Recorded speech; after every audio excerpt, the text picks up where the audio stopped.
بسم الله الرحمن الرحيم. الدرس السادس عشر: علامات الترقيم. اليوم درسنا من أهم دروس الإنشاء هو علامات الترقيم. فماذا تعني علامات الترقيم؟ علامات الترقيم تعني الرموز والإشارات التي توضع بين الجمل وفي نهايتها لتحقيق الفهم. أنت مثلا كتبت نصا كاملا، أو كتبت موضوعا، كتبت فقرة. هذه الفقرة مجموعة من الجمل. طيب، يأتي فيها أحيانا جملة تعبر عن السؤال، وتأتي الجملة تعبر عن التعجب والتأثر، وأنواع وأنواع من الجمل تستعمل في هذه الفقرة، أو نقول في هذا النص.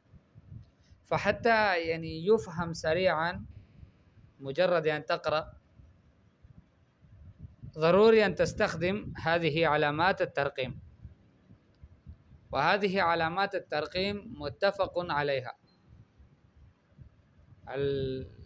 الناس كلهم أهل اللغة اتفقوا على هذه العلامات. مثلا الجملة إذا كانت جملة سؤال، فهناك علامة خاصة تدل على أن هذه الجملة جملة سؤال. وإذا كانت جملة تعجب، ففي نهاية الجملة التعجب هناك توضع علامة التعجب التي سنأخذها اليوم. هذه علامات متفق عليها عند جميع أهل اللغات، عند جميع أهل اللغة. فكيف نشرح هذا الدرس؟ أولا، العلامة. اسم العلامة مثلا النقطة. جيد. شكلها كيف تكتب نقطة؟ فهذا هو رسمها، نقطة، بس تضع نقطة. جيد. هذه النقطة متى توضع؟ فهنا كتب موضعين، مواضعها كتب نهاية الجمل التامة المعنى. عندما تنتهي الجملة وهذه الجملة تكون تامة المعنى، فهناك توضع. وفي نهاية الفقرة كذلك توضع.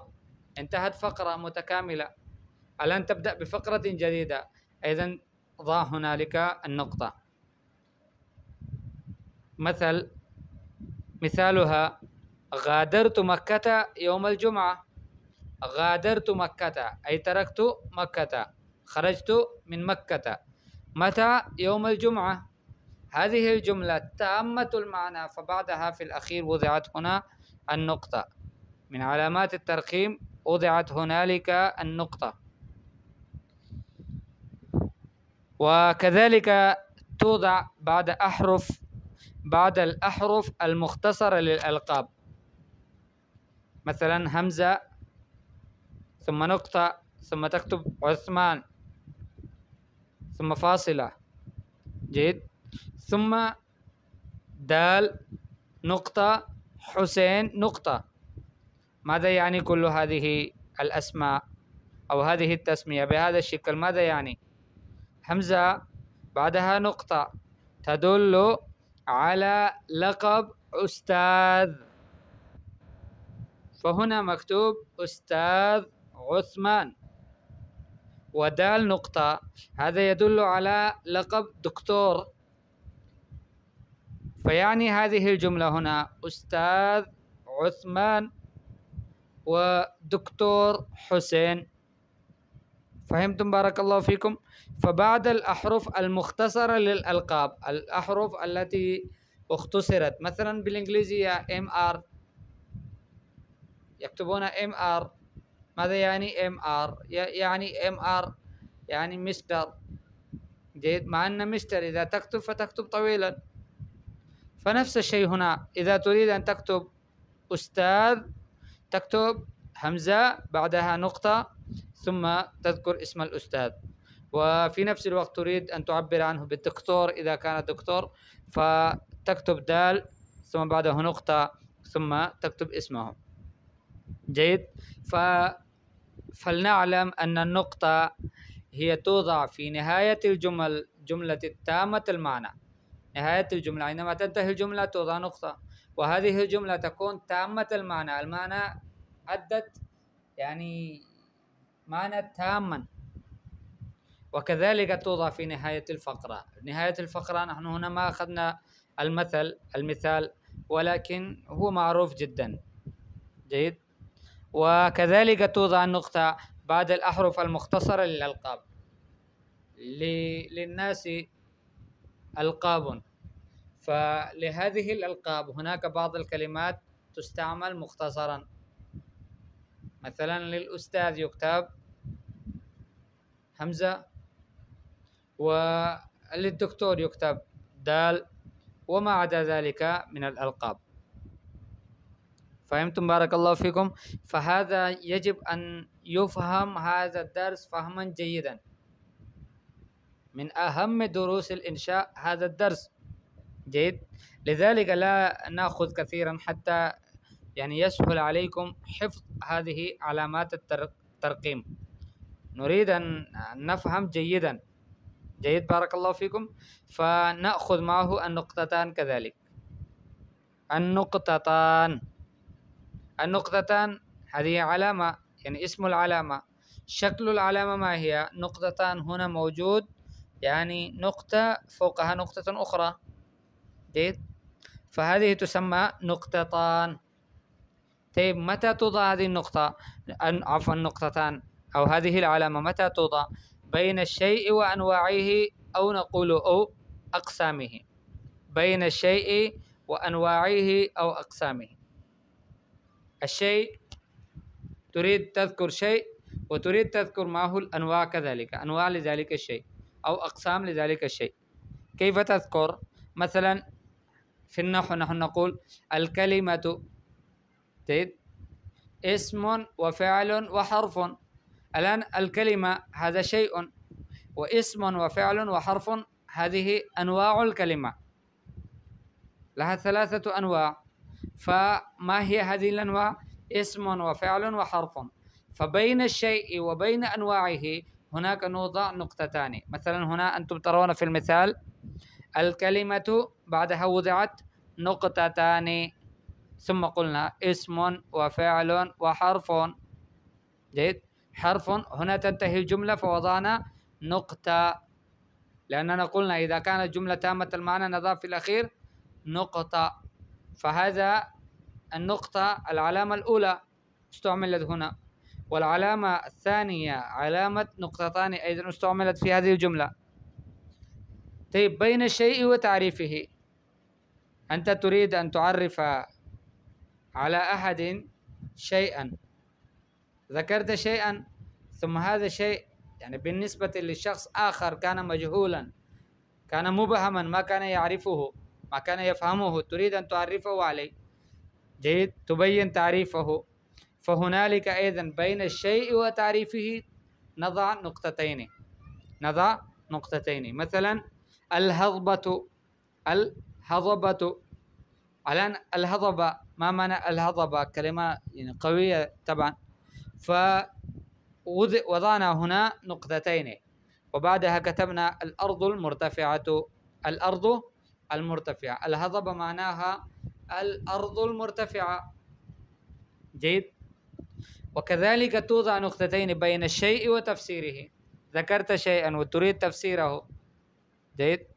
فهنالك إذا نضع نقطتين. مثلا أماط الأذى، إذا قلت أماط الأذى فلان أماط الأذى. جيد. طيب هو الشيء هذا أماط يحتاج إلى التفسير، كلمة مبهمة. جيد. يشرح أكثر. فهو يقول أماط الأذى بمعنى أزاله، أي أزاله. جيد. فهنا أيضا أماط الأذى بعدها وضعنا نقطتين هنا. جيد. وكذلك توضع نقطتين بعد الكلمات الدالة على التمثيل، الكلمات التي تدل على التمثيل. مثال نحو التالية منها جيد. هنا أيضا توضع نقطتين. ما فهمتم؟ أينما يكون مكتوبا، أولا ذكرت شيئا وعرفته علينا، ثم بعد ذلك تريد أن تذكر، مثلا أولا عرفتنا على تعريف الاسم، ثم بعد ذلك تريد أن تعطينا مثالا، فتقول مثال، بعد المثال يجب أن تضع نقطتين. وكذلك تقول مثلا نحو أيضا يدل على المثال، فهذه كلها كلمات تمثيلية تدل على التمثيل. نحو، الآن بعد نحو أيضا تضع نقطتين وتذكر المثال. جيد. أو تقول للكلمة أنواع كثيرة. جيد. أو للكلمة 3 أنواع. جيد.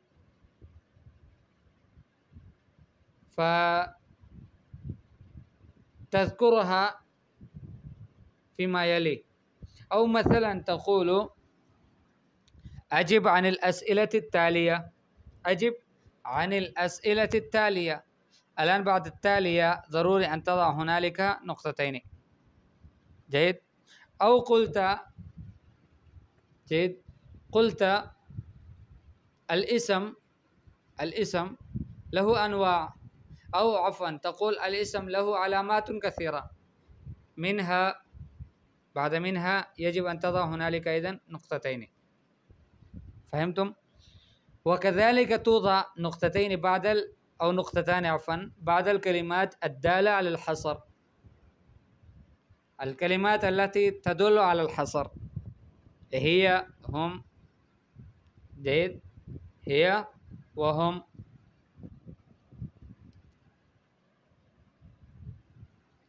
مثلا تقول الناس الذين حضروا اليوم هم. جيد. أو الناس الذين شاركوا في المأدبة هم. من هم؟ الآن تريد أن تحددهم، فهذه كلمة تدل على الحصر. هنا بعد ذلك تضع نقطتين وتذكر أسماء أولئك الأشخاص. جيد. ونفس الشيء هي. وكذلك توضع نقطتان بين القول ومقوله. قال، ماذا قال؟ المقول. فبين القول وبين المقول أيضا توضع نقطتان. مثلا قال طفت وسعيت في الصباح. القال، جيد، هذا هو القول، وطفت وسعيت في الصباح هذا هو المقول. فبين القول وبين المقول أيضا توضع نقطتان. جيد. بعد التعداد اللفظي، أولا، ثانيا، ثالثا، رابعا، بهذه الطريقة عندما تعدد شيئا فتضع هنالك إذن نقطتين. جيد. بعد الفعل سأل وما يشتق منه إذا تلاه استفهام صريح. جيد. كلمة سأل أو هذا الفعل. جيد. وكل ما يشتق منه، سأل، يسأل. جيد. وسألت، وأسأل، ونسأل، واسأل، كل هذه إذا تلاه استفهام صريح، أي جاء بعده استفهام صريح. مثلا هنا عندنا مثال سأل الطالب. الآن بعد هذه الجملة هناك جملة أخرى وهي في الحقيقة استفهام صريح. متى الاختبار؟ الاختبار متى؟ ما هو موعد الاختبار؟ فهذا استفهام صريح. هنالك أيضا وضعنا بين السؤال بعد كلمة أو بعد فعل سأل وضعنا نقطتين وقلنا سأل الطالب متى الاختبار. جيد. فيكفينا هاتين العلامتين من درسنا، النقطة والنقطتين، عفوا النقطة والنقطتان. جيد. وبهذا التفسير بإذن الله تعالى. الدرس 16 سولوا سبق، वो है अलामात तरकीम से मुताल्लिक़। अलामात तरकीम का हमने कहा कि ये वो रमूज़ है कि जो जुमलों के दरमियान में और फ़क़रे के आखिर में और जुमलों के आखिर में भी ये इस्तेमाल किए जाते हैं, और ये मुत्तफ़क़ुन अलैह रमूज़ हैं कि जिस पर सारे अहले लुग़त का इत्तिफ़ाक़ है। और ये किस लिए इस्तेमाल किए जाते हैं, ताकि उस नस का, उस मज़मून का, उन जुमलों का समझना आसान हो जाए। ठीक है, तो उसकी अलामतें क्या हैं? सबसे पहली अलामत नुक्ता है। उसका शिगल क्या है? तो ये दूसरे ब्रैकेट में यानी दूसरे खाने में ये नुक्ता लगाया हुआ है कि इस तरह से गोल एक नुक्ता होता है, इसको कहते हैं अरबी में भी अन-नुक्ता। इसकी ये कहाँ रखा जाता है अरबी में किताबत के लिहाज से? तो फरमाया कि नहायतुल जुमल अत्ताम्मतुल माना व फ़ी नहायतिल फ़क़रा, जो जुमले ताम्मतुल माना हो यानी पूरा माना दे देते हों, ऐसे जुमलों के आखिर में भी और फ़क़रे के आखिर में भी रखा जाता है। फ़क़रे की मिसाल तो नहीं दी है, लेकिन ताम्मतुल जुमल ताम्मतुल माना की एक मिसाल दी है, जैसे गादर तो मक्का तो यौमुल जुमा, मैंने मक्के को छोड़ा जुम्मे वाले दिन। तो अब यौमुल जुमा के बाद आखिर में नुक्ता लगाया है, इसलिए कि यहाँ पर ये जुमला मुकम्मल हो गया। ठीक है, और इसी तरह बादल अहरुफ़िल मुख्तसर अलक़ाब, अलक़ाब के लिए जो मुख्तसर अल्फ़ाज इस्तेमाल किए जाते हैं उस वक़्त भी इसको लिखा जाता है। ठीक है, जैसे हमज़ा उसके बाद नुक्ता फिर उस्मान लिखा है। इससे मकसूद क्या है कि उस्ताद उस्मान, दुक्तोर उस्मान। तो दुक्तोर के लिए दाल लगा लिया, उस्ताद के लिए हमज़ा लगा लिया, और ये वो अल्फ़ाज है, ये हुरूफ़ हैं कि मुख्तसर हुरूफ़ की जो अलक़ाब पर दलालत करते हैं, तो इसके बाद भी नुक्ता लगाया जाता है। तो ये 2-3 जगह हो गई, ताम्मतुल माना जुमले के इंतहा में भी और फ़क़रे के आखिर में भी, और उसके अलावा जो अलक़ाब होते हैं, मुख्तसर अलक़ाब के लिए जो मुख्तसर हुरूफ़ इस्तेमाल किए जाते हैं, उस वक़्त भी इस नुक्ते का लगाना ज़रूरी है कि वो भी ये उसकी जगह है कि वहाँ पर लगाया जाए। तो गोया ये कुल 3 जगह हो गए। उसके बाद फिर नुक्ततान है, 2 नुक्ते। ठीक है, ये इसकी शिकल भी आपके सामने है कि 2 नुक्ते, एक ऊपर और एक नीचे 2 नुक्ते लगा लिए हैं। ठीक, और ये कब लगाए जाते हैं? तो फरमाया कि बैन शैइ व अनवाइहि व अक़सामिही, एक चीज़ और उसकी अक़साम और अनवा के दरमियान में। आपने एक चीज़ को ज़िक्र किया, फिर उसके बाद उसके अक़साम को भी ज़िक्र करना चाह रहे हैं, तो उस वक़्त दोनों के दरमियान में आप 2 नुक्ते रखेंगे। जैसे अल-कलिमा, ये एक चीज़ है, अब इसकी आप इसके अक़साम बयान करना चाहते हैं, इस्मुन व फ़िअलुन व हर्फ़ुन, तो अल-कलिमा के बाद 2 नुक्ते आपको लगाने होंगे। इसी तरह एक चीज़ है जिसकी तारीफ़ की ज़रूरत है कि वो वाज़ेह नहीं है, तो उसकी तारीफ़ के दरमियान में भी, उस चीज़ और तारीफ़ के दरमियान में भी 2 नुक्ते लगाए जाते हैं। जैसे अल-हज़बा, अल-हज़बा का माना क्या है? अब समझ नहीं आया, इसकी तारीफ़ क्या है? तो फरमाया अल-अर्ज़ुल मुर्तफ़िआ, ऊँची ज़मीन को कहते हैं। इसी तरह एक चीज़ है और एक उसकी तफ़सीर करना चाह रहे हैं कि एक जुमला आपने यह कलमा ऐसा इस्तेमाल किया कि जिसकी तफ़सीर की ज़रूरत है, उसका समझना आसान नहीं है। जैसे मिसाल दी है अमातल अज़ा, अमाता अल अज़ा, उसने तकलीफ़ को हटा दिया, तकलीफ़ देने वाली चीज़ को हटा दिया। तो हटा देना, अमाता लफ़्ज़ इस्तेमाल हुआ जो यानी आम समझ में आने वाला नहीं था, इस वजह से उसकी तफ़सीर बयान की अज़ाला हो, अज़ाला हो। तो अज़ाला हो से पहले 2 नुक्ते लगा लिए ताकि पता चले कि ये तफ़सीर है और पहला वाला कलमा वो उसकी तफ़सीर हो रही है। ठीक है, इसी तरह कलिमात, वो कलिमात की जो तमसील पर दलालत करते हैं, मिसाल के तौर पर, तो उनके बाद भी ये 2 नुक्ते लगाए जाते हैं। जैसे मिसाल नहू अत्तालिया के मंदरजा ज़ैल है, मिनहा उसमें से, तो ये सब इस तरह के जो कलिमात इस्तेमाल होंगे अरबी में, उसके बाद फिर 2 नुक्ते लगाए जाएंगे। इसी तरह वो कलिमात की जो हसर पर दलालत करते हैं, उसमें भी ये लगाए जाएंगे ये 2 नुक्ते। ठीक है, और कौन कौन? जैसे हिया और हम। ठीक है, हिया और हम यानी लिफ़सादिल बिआ असबाबुन कसीरा, माहौल ख़राब होने के लिए बहुत सारे असबाब है। ठीक है, और लिफ़सादिल मुज्तमा, मुआशरा ख़राब होने के लिए बहुत सारे असबाब है। ठीक है, कौन कौन से हैं जो ज़िक्र किए हैं? कमा ज़करहल उलमा, ठीक है, उलमा ने उनको ज़िक्र किया है। हिया वो कौन कौन से हैं? तो हिया के बाद उनको ज़िक्र किया जाए। ठीक है, और एक मिसाल हमने हम की दी थी कि जैसे कोई कहे कि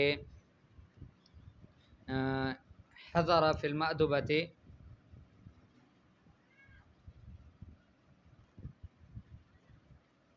अल्लज़ीना हज़रू फ़िल मअदुबति हुम, कि जो लोग हाज़िर हुए खाने में वो कौन कौन थे, तो सईद और खालिद, और वो इस तरह से ज़िक्र करेंगे, उनसे पहले भी दो नुक्ते लगा लेंगे।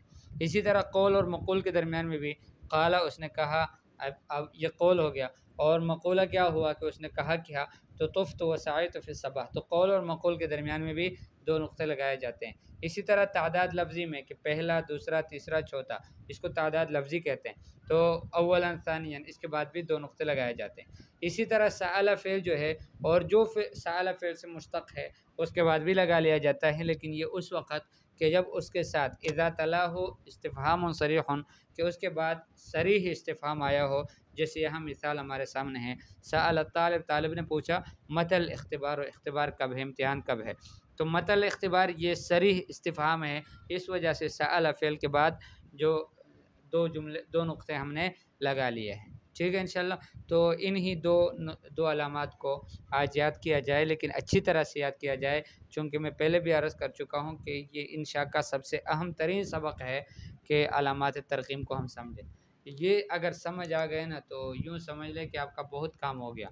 इसलिए कि अरबी किताबत में कि जब आप अरबी के नुसूस लिखेंगे, मज़ामीन लिखेंगे, उसमें मक़ालात लिखेंगे आगे बढ़कर, फिर उसमें आपको इसकी बहुत ज़रूरत पड़ेगी, और ये मतलब भी है, चाहते भी हैं लोग इसको खातिर ख़्वाह तवज्जो दी जाती है, इसको देखा जाता है कि इसने अलामात तरक़ीम का ख़्याल रखा है या नहीं रखा।